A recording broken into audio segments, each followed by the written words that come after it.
Donc là, ce que je vais faire, c'est quelque chose de très simple. Ici, on a des valeurs noires et blanches, d'accord? Donc les valeurs noires, rappelez-vous, sont des valeurs négatives et les valeurs blanches positives, d'accord? Donc elles vont aller soit sur le dessus, soit m'afficher quelque chose, soit me donner une valeur positive, une valeur 1. Les valeurs noires, une valeur 0. Donc maintenant, ce masque-là, j'ai envie de le transformer aussi en carte de relief pour me dire, bah tiens, les stries, du coup, seront noires, d'accord? Donc elles seront enfoncées et bah, les zones blanches seront en relief. Mais moi, c'est pas ce que je veux. Moi, je veux l'inverse.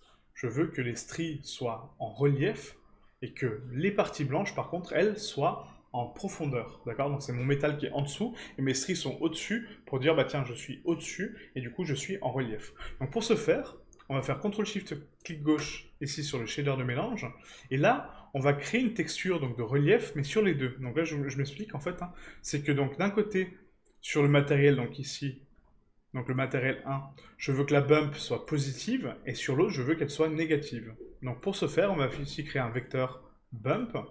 Ce vecteur bump va être accordé à la normale dans mes métal sablé, d'accord?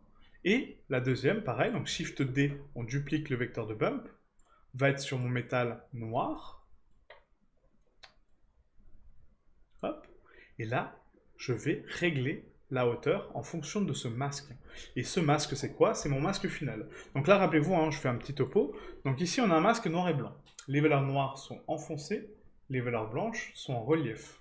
Moi, ce n'est pas ce que je veux l'inverse. Je veux que les valeurs blanches soient noires et que les noirs soient blancs.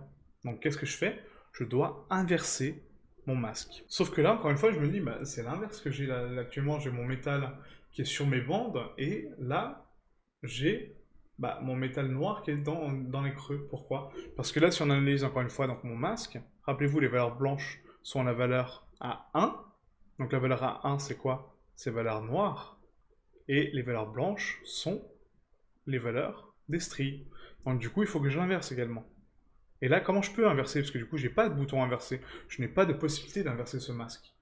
Donc vous avez deux solutions. Soit on inverse donc les rampes de couleurs, donc on va inverser les couleurs directement ici, ou soit plus simplement, on va faire un Shift A, couleur, inversé.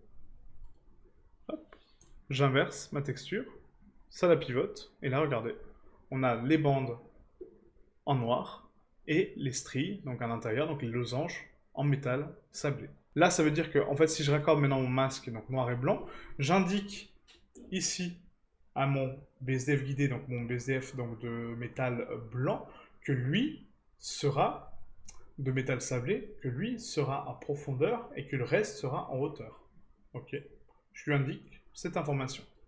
Et là, sur cette texture-là, je lui indique pareil la même chose, que lui, il sera en relief, donc les bandes noires, et que mes creux seront creusés. Parfait, c'est ce que je veux. Je raccorde mon vecteur à la hauteur. Et là, si on regarde le résultat, on va créer un espèce de décalage fictif, encore une fois, parce que c'est du faux décalage, mais on va créer une notion de relief, vous voyez? Là, j'ai bien mes bandes qui sont par-dessus, mais losange, c'est parfait. C'est vraiment parfait. C'est vraiment ce que je veux. Ok? Ok? Donc maintenant qu'on a ça, donc on a texturé notre manche en entier, donc là, l'habillage, on a donc la poigne, et ensuite on a donc le manche en soi. Maintenant, la prochaine partie, on va passer sur la lame, donc la lame, ça sera un petit peu plus particulier, parce que vous allez voir après, on aura vraiment une grosse partie de de préparation.